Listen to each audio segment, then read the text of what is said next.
Hello friends, thank y'all for joining us on Facebook Live. We're so happy to have you here with us today.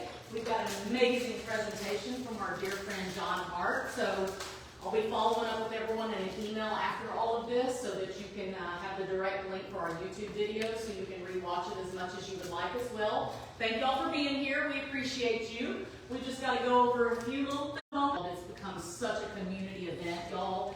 People that weren't even playing in it were there to support and just have fun, and you know, Truevine's a great venue. So it sold out quickly, quicker than any year so far.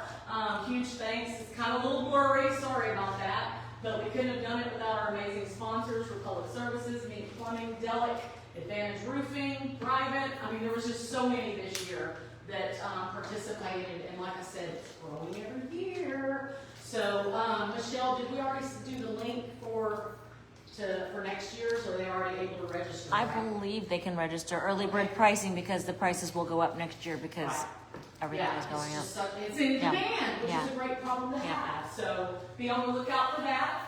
We're super excited. This past weekend, we partnered with Keep Longview Beautiful as well as Interstate Batteries. It was wonderful. It was their community cleanup day, which was really great. Grateful for Republic Services, Integrity Financial, who sponsored it, and of course our friends at Shred It, who help us so very much. We're so grateful for all of them. So that was a huge success. We've got back-to-back Shred Days, which we love. Also coming up next week on the 15th, we'll be out at our friends at Lindale Chamber of Commerce, which I love seeing them out there. Every year it's a huge success out there. Architects will be doing that one with us. Huge thanks to our VIP sponsors on everything. Like I said, if you're interested in being a VIP, that gets your brand everywhere the BBB is. How many views do they get? Oh my gosh, what's it come out to? About 12 million. About 12 million. Yeah. So your brand is seen a lot. Let me tell you, it's great.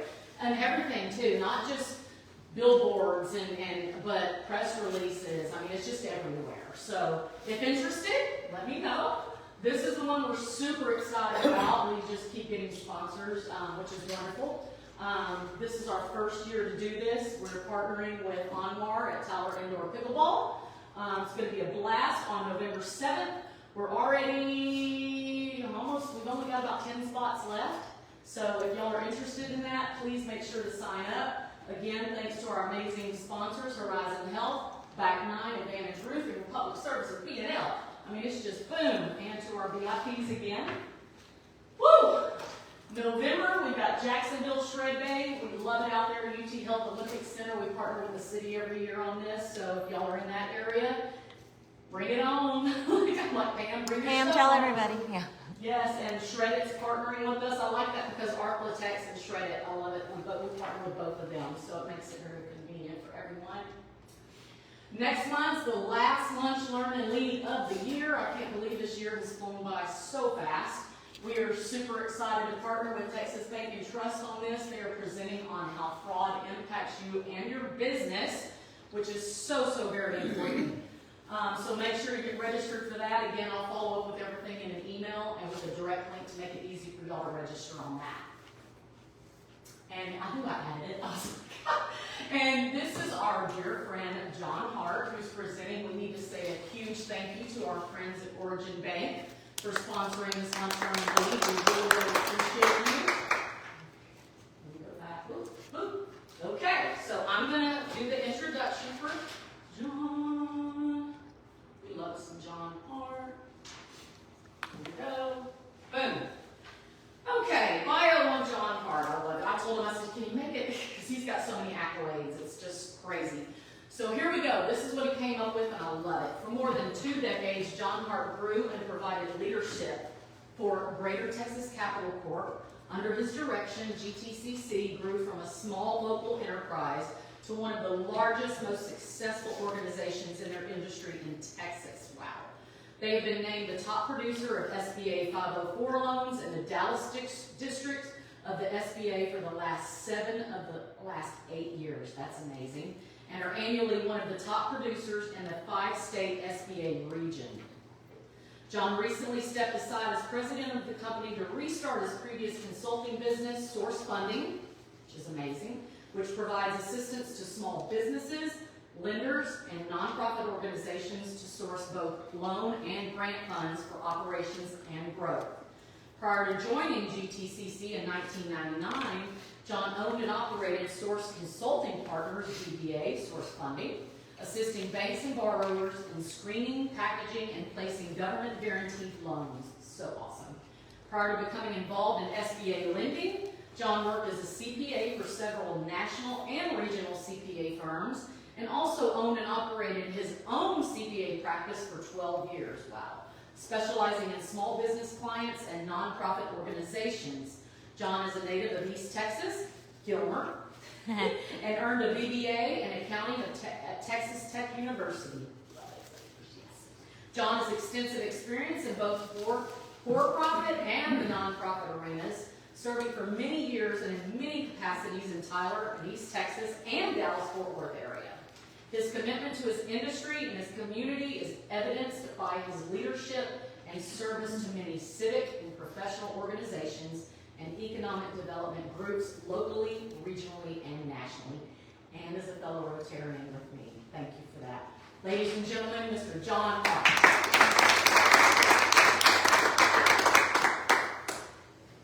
Go, my friend. Thank you. So happy to have you. I couldn't have done that any better if I'd have written it myself. Rochelle went into some of my background in my introduction, but I want to tell you how I got here. How many of you are in the work or doing the work that you trained for in high school and college? Not many. Not many.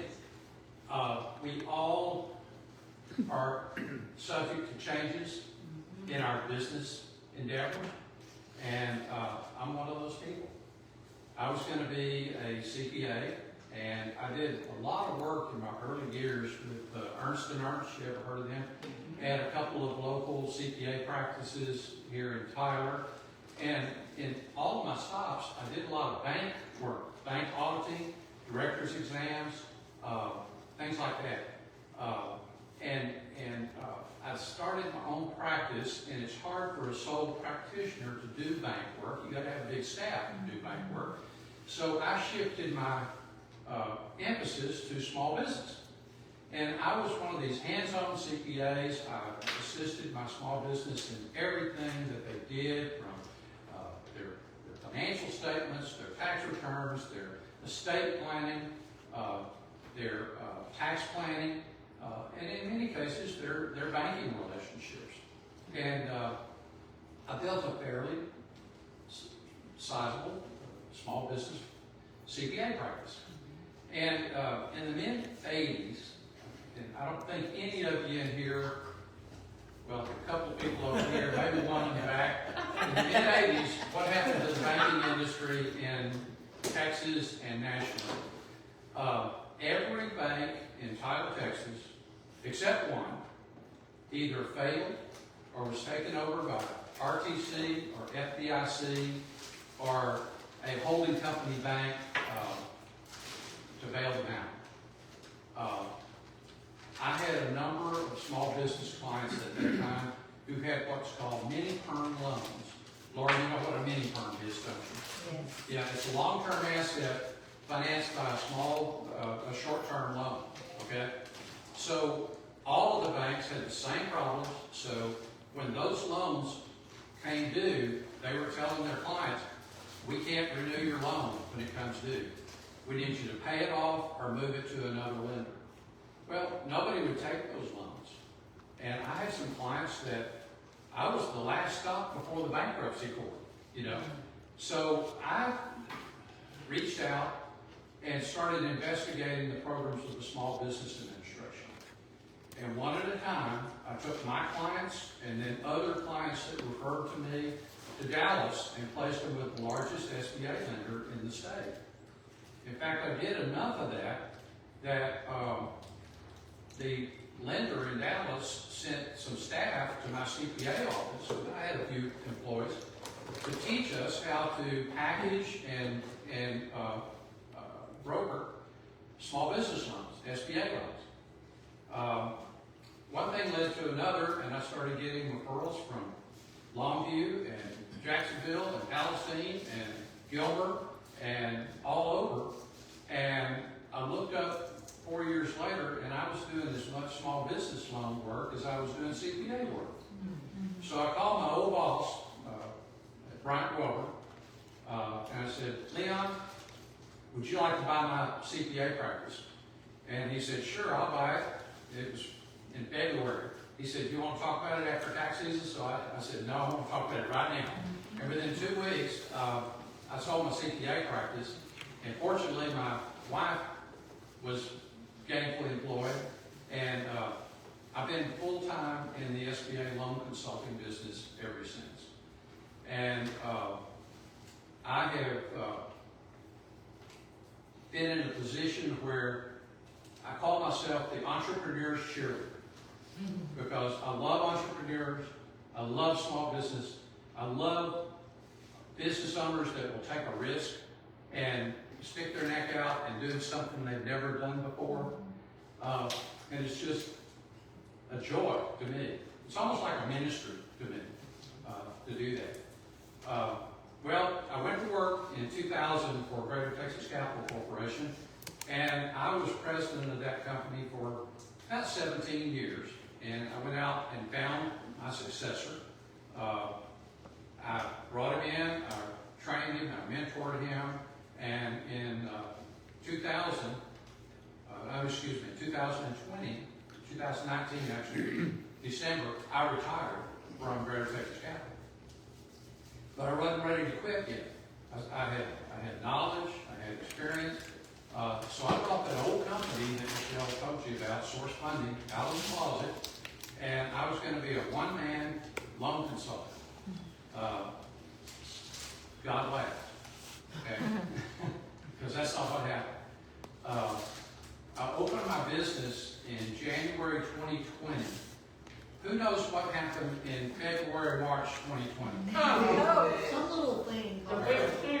I started my business just in time to do $42 million in PPP loans for 5 local banks, including Lori's Bank was one of them. Wow. And that jump-started my business. I was already in Rotary Club, and I knew David and other people, and so I was just going to be a one-man operation. And David Jones calls me up and he says, John, I hear you're starting a new business. And I said, yeah. He said, can I take you to lunch? I said, yeah. He said, I do fundraising for nonprofit organizations. Would you have a place for me in your new organization? I said, sure. I had another guy that called me up. He was in my Rotary Club. He said, I've just been through TJC's grant writing school. Would you be interested in me joining you in writing grants? And I said, sure, let's do that. And I had several other people. David Stewart over here called me and he said, John, are you going to be doing PPP loans during COVID? I said, yes, I am. He said, do you need help? I said, well, I've already got 3 other people that are trying to do these loans. I said, but if you'll call the SBA, I'll give you a name. If you'll call them, they may need help. Well, make a long story short, David went to work for the SBA, and he reviewed and approved, he didn't approve all these, over 5,000 EIDL loans. Wow. And when he got through doing that, he went to work for the Small Business Development Center here, and I lured him away from there to join us. So what Source Funding does now is we access money, okay? Oh, and to add one more to that, Johnny Ortiz was in my Rotary Club also, and he said, I've been doing home mortgage lending for many years, but the home mortgage business is not that great right now. I'm thinking about switching over to commercial lending. And he said, I was going down through my contact list and your name popped up. Would you like to have lunch? And so I did, and Johnny's now joined us brand new with our company, doing small business finance, and also still doing his coaching business, small business coaching. So, to make a long story short, source funding assists banks and borrowers in utilizing the funds of the Small Business Administration, U.S. Department of Agriculture, business and industry loans, and other types of loans like Tyler Economic Development Council, seed capital loans. So we help small businesses access funds through those programs. But we also do grant writing. We also do nonprofit fundraising programs and plans. And we also do special projects, hybrid projects I call them, that involves grants, loans, and other sources of equity capital. So that's how I got to where I am today. And it's been a long journey, but I totally enjoy what I do, and I'm retirement age. I guarantee you I'm retirement age. But I don't see myself retiring anytime soon. I'll do this for another 5, 10, 15 years because I love what I do. Got refired. So. Pardon? Got refired. That's right. That's right. So let's talk about for a moment. Let's see.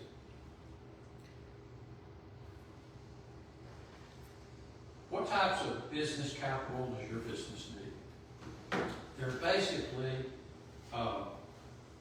several types of business capital that you can access, and you've got to ask yourself, how much capital do I need to run my business?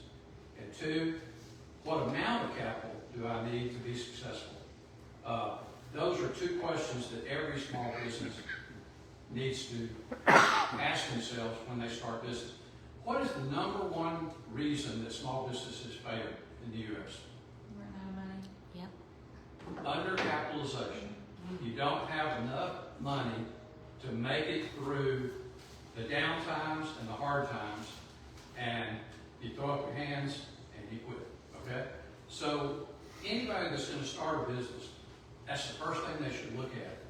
Do I have enough money, or do I have enough resources, and I know where they are, to keep me in business through a downturn or through a situation where I'm not getting my projections and things like that? There's 5 types of business capital that you can access. Number 1 is equity. Okay, equity is putting investment into your business. That equity can come from your savings account, your marketable securities. It can come from mom and dad. It can come from Uncle Fred. It can come from friends. It can come from anybody, but equity is investment capital where the investor, including you, are not guaranteed to get that money back. Okay? I'll give you a quick example. Several years ago, a number of years ago, Johnny Stewart came to my office, and he said, John, I told you Mike can help me. He said, I want to start a family funeral home here in Tyler. And he said, I've been to every bank in town, and nobody wants to finance a new startup funeral home because the other funeral homes have all the pre-need, locked down, and it's going to be hard for us to compete. And I said, well, okay, how much is it going to cost you? He said, a couple of $1 million. And I said, okay, you need about $600,000-$700,000 equity to get this done. And I could probably find a lender for you. And I said, how much do you have? He said, I'm tapped out. He said, I just put my son through mortuary school, and I don't have any additional funds available. I said, oh.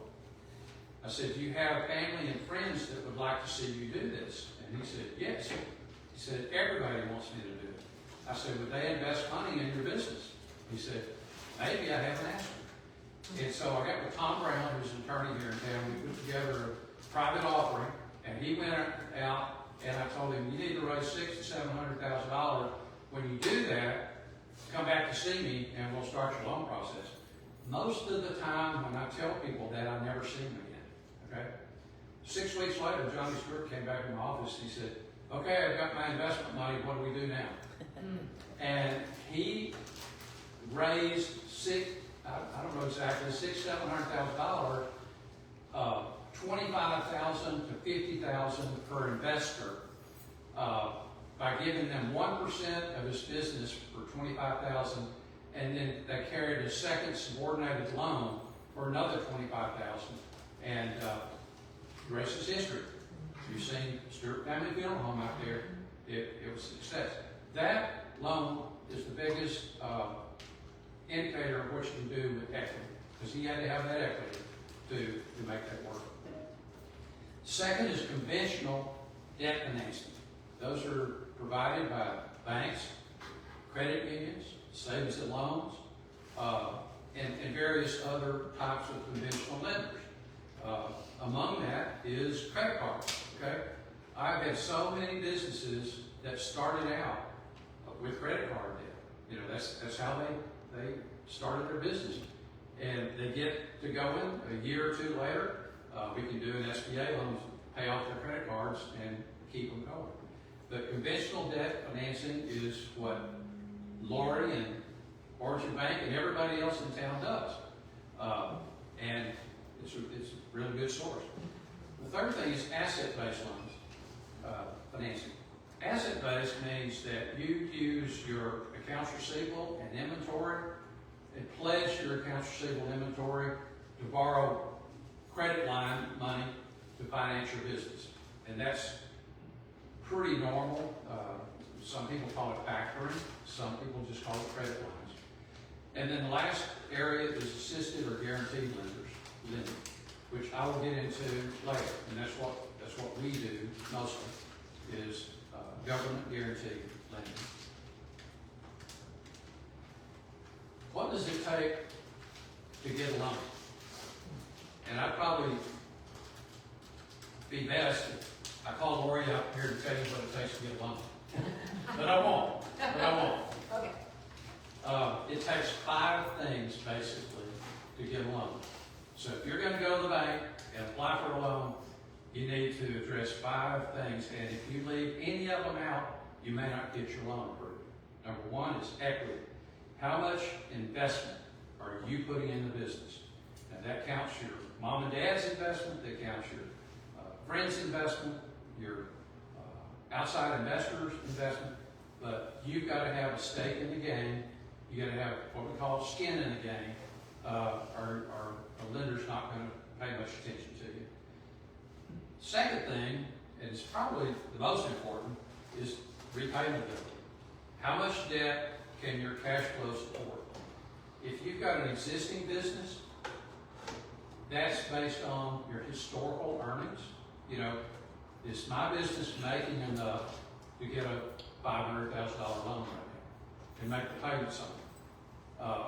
If it's a startup business, like Joelle's, for example, that's got to be based on projections, okay? And those projections just can't be numbers put on a screen.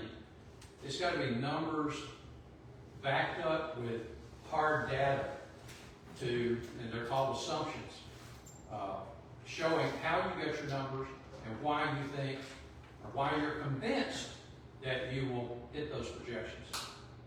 Number 3, you got to have collateral. Equity is what you invest in your business, and you may or may not get that back. But collateral is what you pledge to your loan, and that's what the bank gets if you fail. They get your collateral.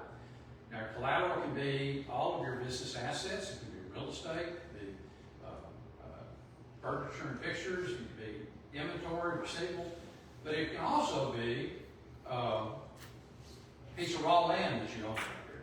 It can also be other business assets in a second business that you own. The collateral is necessary. Now, the one thing I will tell you, though, that on a conventional loan, if you don't have collateral, you're probably not going to get approved most of the time. But if you get a government guaranteed loan, the government gives the bank a 75% guarantee. And so that guarantee kind of takes the place of collateral because the bank gets that 75% of the loan amount if you fail. So that's what is the primary benefit of a government guaranteed loan. The next thing is management. Do you have what it takes to run this business? hate to pick on you, Joelle, but have you Okay. ever run Walk Your Plans business before? Yeah, I have not. Okay, so how did we convince lenders that you knew what you were doing and that you could run this business? You don't have to go into detail on that, Yeah. but we did convince lenders that you had the business acumen and the business experience to run this new business that you started. And if you don't have management experience in a particular business, like Johnny Stewart did, he'd been in the funeral home business for 40 years, you can bring in people that provide that. Your management includes your CPA, your life insurance agent, business advisors, people like the Small Business Development Center at TJC, anybody that you can surround yourself with that has expertise that you don't have. But you gotta have the ability to run the business. And lastly is creditworthiness. Are you a good credit risk? We can do loans with fairly low credit scores. The higher your credit score, the more people are gonna listen to you and the more they're gonna take note of your ability to own and run a business. The most important thing you can do if you're going to start a business is develop a business plan. A business plan is a roadmap to your business future. It's also a measuring stick to measure how you're doing compared to how you thought you were going to do when you put those projections together. And it's also a sales tool to attract lenders and investors. I do not undertake a new business account, a new business loan, without making sure that that borrower has a business plan, an executive summary, projections, and assumptions. And if they don't have those, I don't work for them. I refer them to the Small Business Development Center wherever they live. Here, it's TJC's Small Business Development Center on the West Loop. So Joelle called me, and you might have gone to them first. I don't remember. But that's the first thing. They help her get a business plan. They help her get projections and assumptions. They compared what she wanted to do with other Walk Your Plan licensees across the country, and they locked down the fact that she was going to be successful in this business. So a business plan kind of reminds me of a story. Let's just assume for a moment that you're on my airplane and I'm the pilot. And I come on the loudspeaker and I say, ladies and gentlemen, this is Captain Hart, and we're going to take off here in a minute. Put your seatbelt on. We're going to take off, but we're going to fly north for a while, and then we're going to fly east for a while, and then we might turn back south, but we don't know where we're going, but we're going to have fun getting there. Would you fly with me? No. Okay. That's what you're asking a lender to do or an investor to do if you don't have a business plan. You want to convince them that you know where you're going and that you know how it's going to end up. A business plan is the most important thing that you can do, and of course that includes projections and assumptions in every business plan. I've spent the last close to 35 years, maybe 40 years, doing small business guaranteed loans, government guaranteed loans. And why do you want the government of all people to be involved with your business? Yeah. You know, a lot of people just look down their nose at an SBA loan or SBA lending. I don't have to do that. You know, my business can make it with conventional financing. But the reason that the government guaranteed loan programs helps people like you in this room is they allow a longer term on your financing than a conventional loan. If you were going to get a small business startup conventional loan secured by equipment and inventory, Lori, how long would a term would that loan be on it?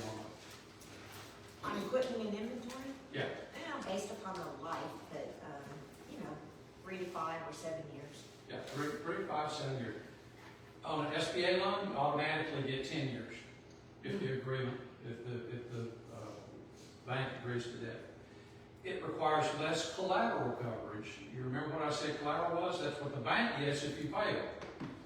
A guarantee from the USDA or from SBA or EIDL or any other government agency softens the risk that a bank has when they make that loan.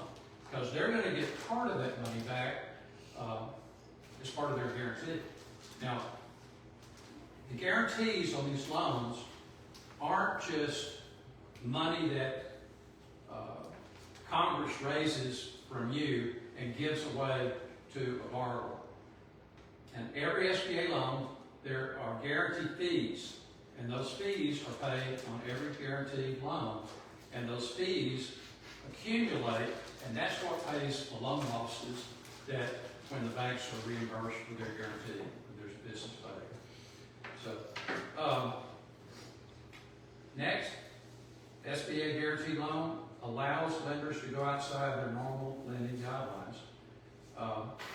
I don't think there's a bank in East Texas anywhere that would make a loan to Joel for a new concept that's never been done before, and it's secured only by fixed, equipment and a little bit of accounts receivable.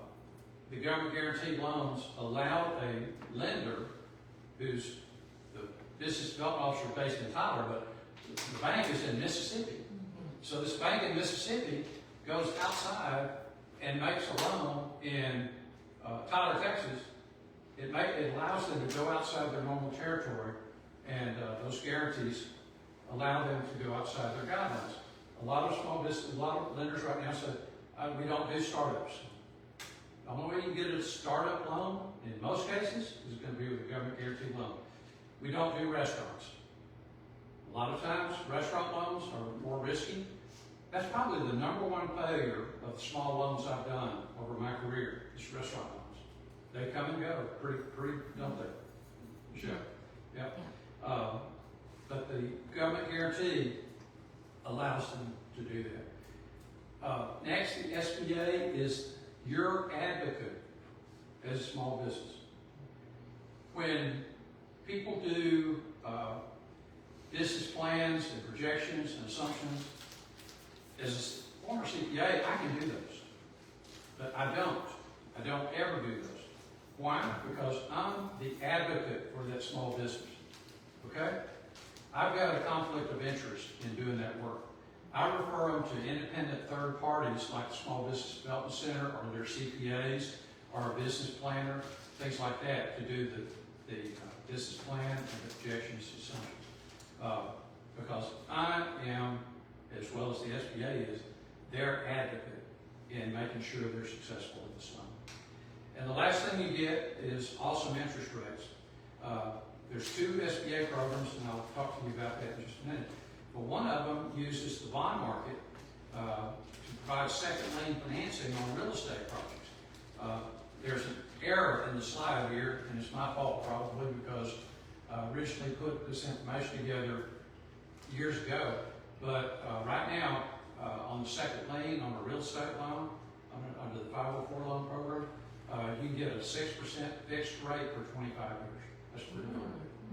Pretty darn good. Yeah. And I'm doing a number of loans right now where the lenders are loaning right at prime rate or prime plus one, something like that. And those are really good rates. And why would they do that? Because they've got guarantees to make sure that they're not going to lose the whole loan if it goes bad. So I'll take a few examples here, and then we'll open the floor to questions toward the end. How am I doing on time, Rochelle? You're Okay. good. We got Okay. plenty of time. Let's talk about Andy's frozen custard. How many have been to Andy's? We should have brought some Andes today.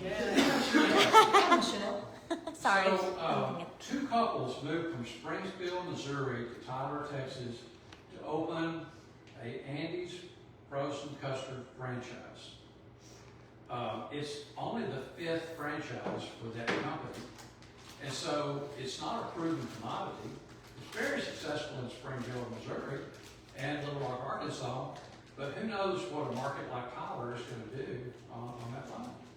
So if you've been there, you notice that they've got just a drive-through with a kiosk.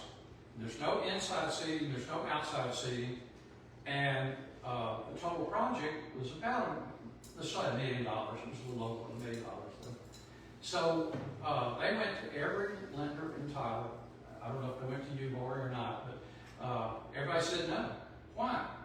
Because you got to pay back $1 million by selling frozen custard, and there's no inside seating, no outside seating, and if that business fails, what do you do with that building? You know, there's not much you can do with that kiosk out there. Okay. So what they did is they bought a car wash. I don't know if any of you knew Jimmy Wheeler, he's a friend of mine, but they bought Jimmy's car wash, and they bulldozed it, and that land and that car wash they bought for $500,000. Okay. They came in with their equity, and it was a startup business, so we raised 35% of that from the SBA, okay, through the sale of bonds. So I shopped this around to several lenders in Tyler, and everybody still said no, even though it was an SBA loan. And so I called this friend of mine in Fort Worth, and I explained the situation. He said, well, that's a no-brainer. I said, why do you say that? He said, if they fail, all you got to do is bulldoze the kiosk and sell the land for what they paid for it. And we're out, because the bank had a first lien and loaned 50% of the money. So that allows banks to take more risk on loans, especially startups like Andy's Frozen Custard was. So, next example. How many of you have been to Coyote Sam's or Texas Music City? Yep. Okay, everybody. So I used to, when I was in my early years of my business, I used to go in Sam's Deli over in, what's the name of that shopping center over there, where Susie Robinson was. You know? Mm-hmm. And I go in and I have a prime rib sandwich. Mm-hmm. And I would order a prime rib sandwich every time I went in. So before long, when I walked in, Marcia Wells, she'd know it was me because it was a prime rib sandwich. She would come out and talk to me, and she'd say, you do small business loans, don't you? I said, yeah. She said, Sam and I have had this dream for many years about building a hill country building and having a barbecue restaurant that has seafood and steaks and everything like that. And can you do a project like that? And I said, yeah. I said, you gotta have enough equity. And they said, we've got equity. And so I shopped that around. And you're going from a little bitty rental place, hole in the wall, Sam's Deli, to that big $2 million restaurant over there. Enormous jump, okay? So I went back to my same lender that did Andy's Frozen Custard. And I told him about it. He came down and he ate with them, and he said, I like this deal. And we got Sam's Deli. So that was a business expansion. It was a great expansion from this to here and relocation of the business. They might have made a mistake. Because when they first came to me, they said, there's going to be this big mall out on Cumberland Road, and we can get a lot out there, high exposure lot, but we're going to have to wait a while. They said, we don't want to wait, so they relocated to Old Jacksonville. They might have done better at Cumberland. Yeah. Multiple locations. This is a Rotary story, Rochelle. Our Scott Williams friend. Yes. How many have eaten at FD's, 12. Hobbies, 12, Three Palms, Bellagio. Bellagio? So Scott Murray, Williams. Scott Williams, excuse me, Scott Williams, owns those businesses. And for years, I've been taking a month at our Rotary Club and putting on programs having to do with small business loans and small business successes, okay? So we've had Chris Stewart come and talk to us about the funeral business, and we've had Paul Gleiser talk to us about the radio business and, everything. So this one year, a couple of years ago, I had a young lady who wanted to put in a pet resort, okay, in Brownsburg. And she wanted to build this beautiful, immaculate pet resort. So it wasn't just going to be kennels. It was going to be almost like a pet spa, okay? So I did the same thing I talked to you all about earlier. I sent her to the Small Business Development Center, this time in Athens, Texas, because it was in their county. And she came back with a business plan and projections and assumptions and everything. And I said, would you be willing to pitch your idea to my Rotary Club? And she said, yeah. I said, we've got people with money in there, and they'll listen to your pitch. So the first week, she gave her presentation on her business plan. The second week, I had the Small Business Development Center counselor come in and talk about how they work with small businesses when they want to do what this lady was doing.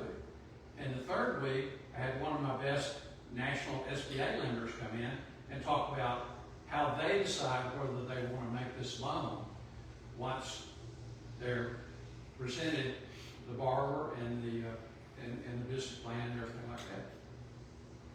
Little did I know that Scott Williams was a member of my Rotary Club. I'd never met him. And he was in the audience. So the fourth week, he calls me and said, John, he said, I've done my first 3 restaurants with investor money, and I got to pay them a part of every dollar that I earn on this deal. He said, I might be better off doing SBA lending this time. I said, let's talk about it. So, make a long story short, 3 Palms was built with an SBA 504 loan, a 7A loan, because it's a leased building. And we're just about to open Hobbies or College Station.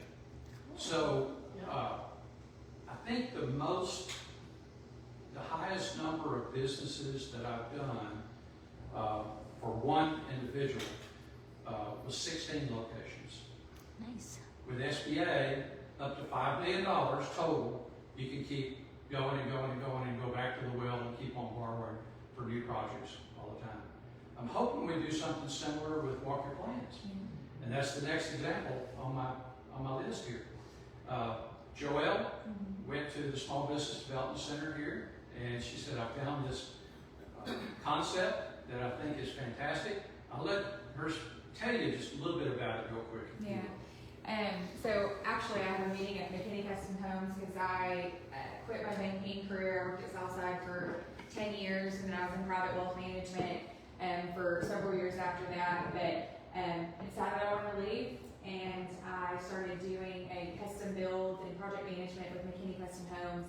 And we kept on running into these roadblocks and saying, we cannot approve the 7,000 square foot house plan without walking this plan. And we don't know how to do it other than like getting out in the parking lot and taping it off. And that seems like very time consuming, and we may look a little silly, and where can we find a parking lot that big? And so I found Walk Your Plans. I presented it to them, and they said, we have to go do it.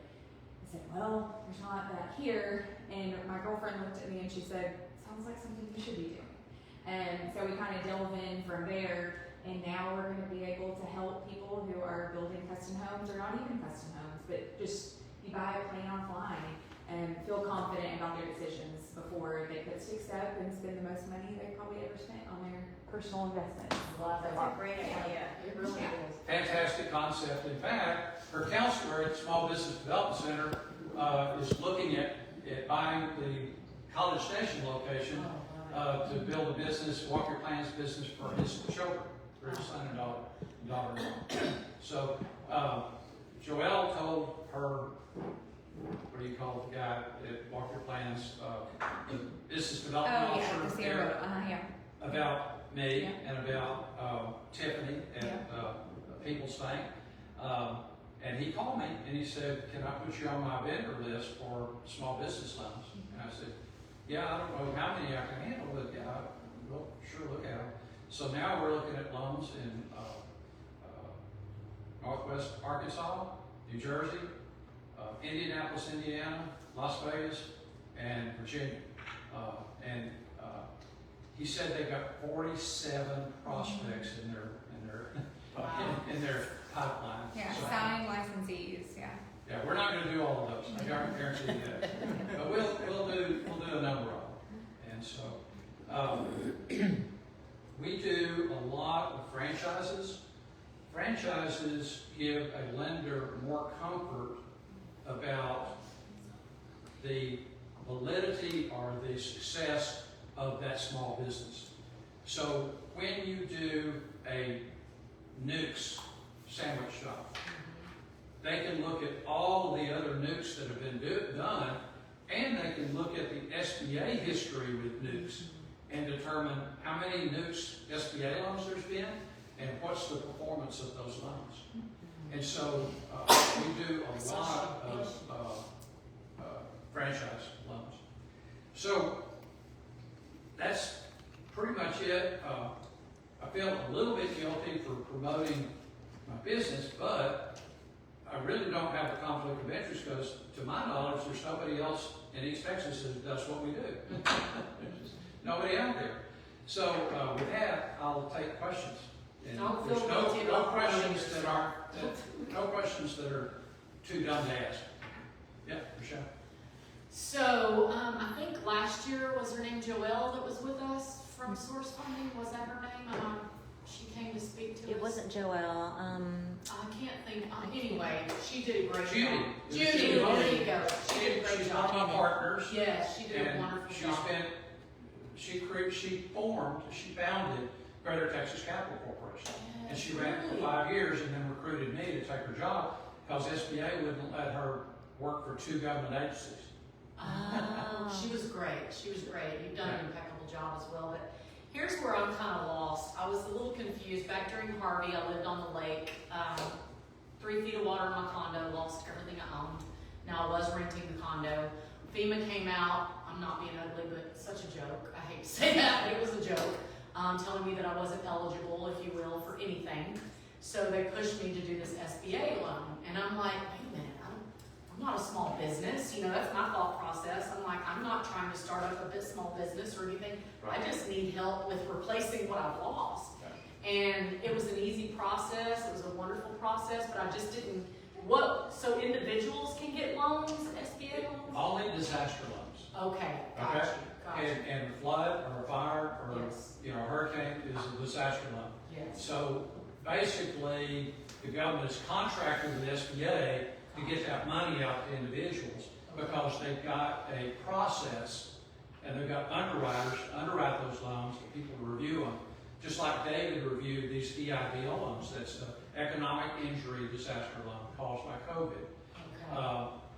I don't know if all those had to be businesses or not. No.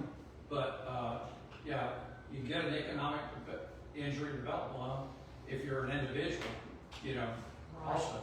Okay. So, I was just like, wait, SBA, Small Business Administration. I'm like, yeah, so one of the anyway. things I thought about doing before, and I've never done it, but when there's a hurricane down on the coast, say Katrina or, any Harvey other- or. yeah, they actually recruit people who are in the SBA industry to go down and do those disaster loans down there. And I thought about doing that before, but I just never, I guess, taken the risk Yeah.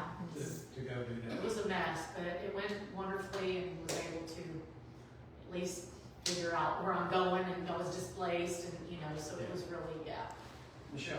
How much do you have to put down for the different types of loans? The minimum for most loans is 10%, okay? If it's a startup business, you can probably count on 15% down. If it's a startup business that is unique or not your normal type of business, 20% would be Okay. normal in that.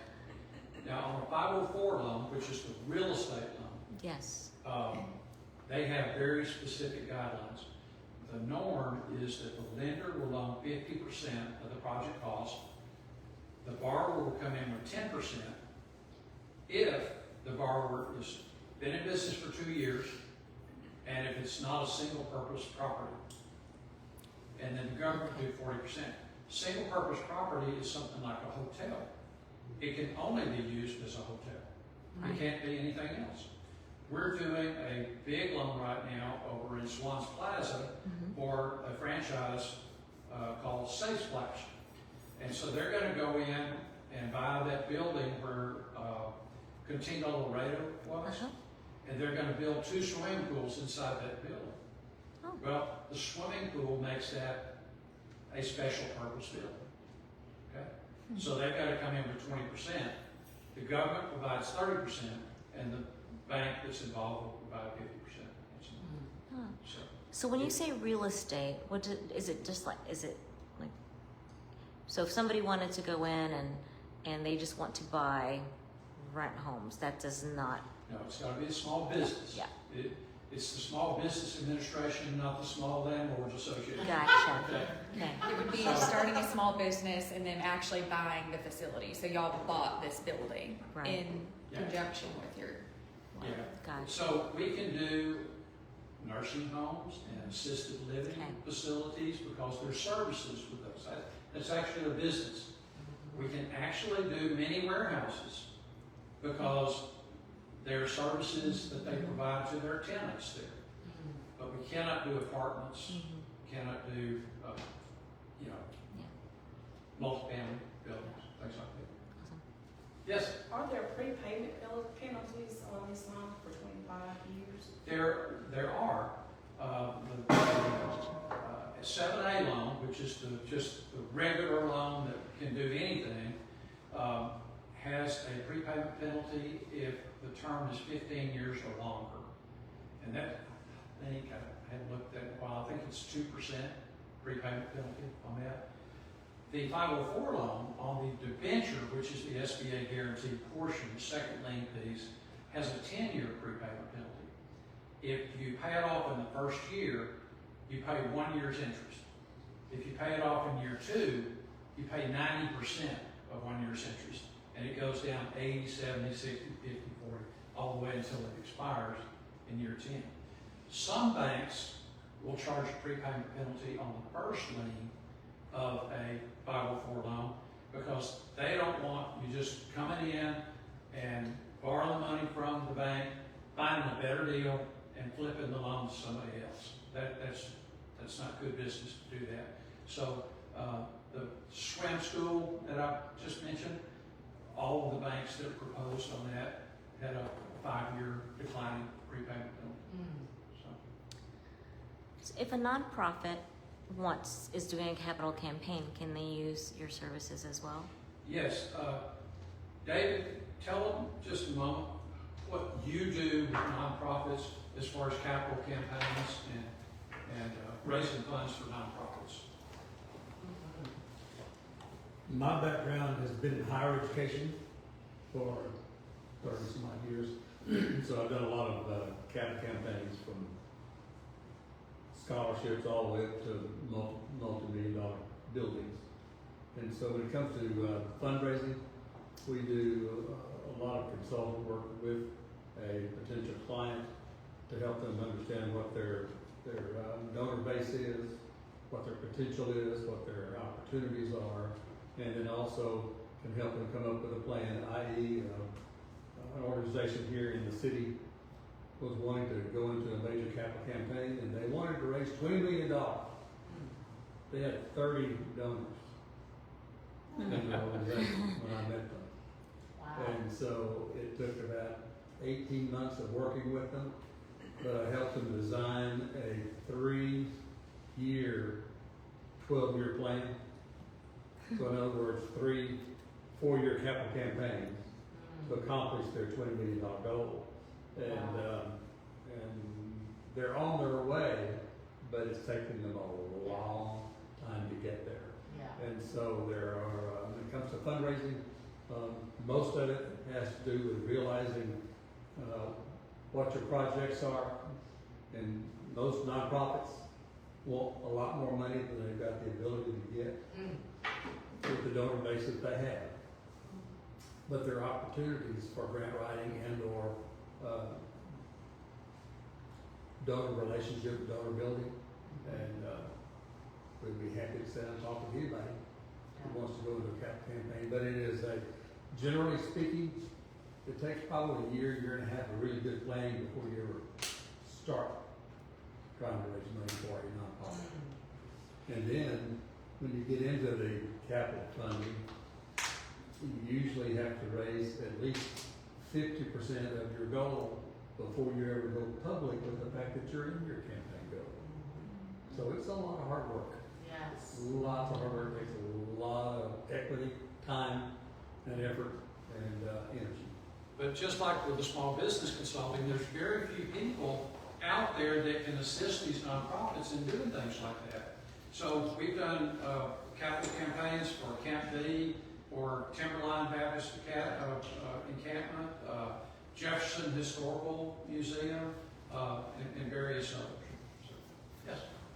Oh. One more. Go ahead. No, Johnny. Earlier when you said the 5 million, that was cumulative total, or? That on the 7A loan, you got a total SBA allowable of $5 million. Got it. Okay.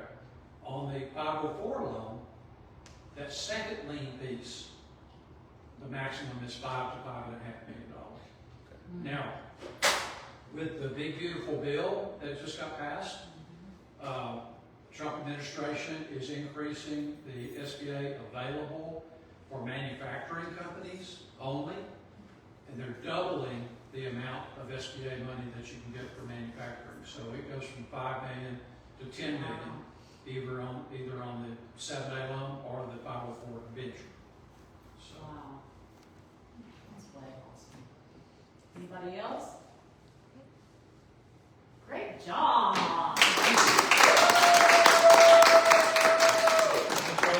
Yes. I'll hang around for a little while and we'll stop. Yes. I mean, seriously, you do. She is the biggest hugger in I'm a hugger. So you're in the big scene that we're talking about. I was like this. I was like, I need a hug. She hugs everybody. I do. I'm a hugger. So we're gonna get through this quick, y'all. Man, John, thank you so much. I'm gonna follow up again in an email with everyone. Just at the end of these. Sorry, I like doing just a little fun. It's a little fun, in my opinion. Here we go. So October is Breast Cancer Awareness Month and Halloween, my favorite holiday. So I've got a few trivia questions for y'all. What does the word Halloween mean? All Hallows Eve. Yeah, let's see. There you go. All Hallows Eve. Got it. You got it. Hallowed evening or holy night? Well, because Halloween is a Catholic holiday too, short for All Hallows Eve. You're good, Pam. Yay. I got you some little goodies here. I'll give it to you in a second. Let's get through this next one. What was the original name for candy corn? Anybody know? Chicken feed. Good job. Good job. Wow. That's one of the worst candies I've ever had in my life. Okay, mix them with peanuts. They're good. Really? It totally changes it. Okay. Yeah. Chicken feet. And then last but not least, Chicken. Oh, I thought you said chicken feet also. Feet, yeah. Okay. And then which famous magician actually died on Halloween? Did Houdini? Was it Houdini? Harry Houdini? You already get one, so yes, believe it or not, it says you might find it hard to believe. I Googled all of this, of course. You might find it hard to believe, but the magician Harry Houdini passed away on Halloween Day. Wow. I'm like, sorry, we didn't, his escape stuff didn't work, Exactly. That's it, y'all. I'm gonna give y'all these goodies, and we appreciate y'all being here. Wait, we And, got one more. We got one more. Where's y'all? We got one more. our friends at Origin, yes. Our friends at Origins, they have a giveaway. So Yes. when you register your name,